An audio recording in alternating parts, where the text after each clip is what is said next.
On appelait mon oncle Pierrot le dormeur. Et moi, j'ai toujours besoin de dormir. C'est pareil, docteur? Ah, c'est peut-être pareil. Pierrot le dormeur, c'est vrai, c'était un surnom qui était donné. Et j'ai bien connu votre grand-père, parce que tout allait bien. Eh bien, lorsqu'il avait son petit cheval, donc vous voyez, il y a bien longtemps, qui le ramenait des champs, et son cheval retrouvait la ferme, parce que Pierrot, eh bien, s'endormait. Et il s'endormait et tout le monde était satisfait. Mais son cheval est mort.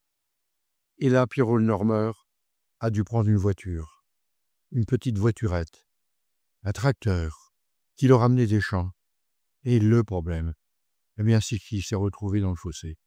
Et c'est à ce moment-là, il y a 40 ans, Brahim, que j'ai connu Pierrot le dormeur. Qu'est-ce qu'il avait comme maladie? Eh bien, il avait une narcolepsie, c'est-à-dire des accès narcoleptiques, c'est-à-dire ce besoin irrésistible, irrépressible de dormir. Le dormeur ne peut pas résister à ce moment-là, à cette envie impérieuse de dormir. Où qu'il soit, il s'endort. Il peut s'endormir au volant d'une voiture. Il peut s'endormir dans la rue. Il va chercher un banc. Il peut s'endormir devant des situations particulièrement monotones. Peut-être une conférence, peut-être au théâtre, peut-être au cinéma. Et là, ça devient une habitude. Mais en revanche, c'est un handicap. Handicap, ces accès narcoleptiques, ces besoins irrésistibles de dormir. Et ce qui est absolument extraordinaire, et que l'on connaît bien maintenant, c'est que le peu de sommeil que le dormeur peut obtenir à ce moment-là, 5 minutes, 10 minutes, c'est un sommeil qui est dit rafraîchissant. Il récupère totalement. Il reprend toute sa vitalité. On a l'impression, comme les malades nous le disent, que le cerveau redémarre. Souvent, c'est confondu avec des gros dormeurs.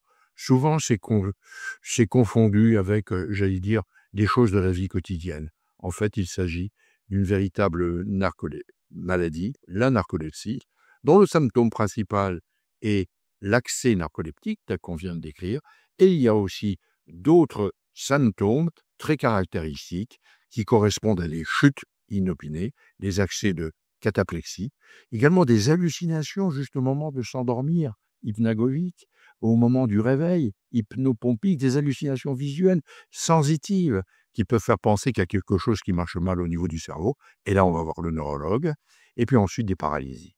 Des paralysies du réveil, c'est-à-dire que le malade se réveille, le narcoleptique, avec cette incapacité de pouvoir bouger comme s'il était totalement paralysé. Mais là, c'est tellement évocateur, eh bien, que le diagnostic est fait cliniquement. Voilà pour Pierrot le dormeur.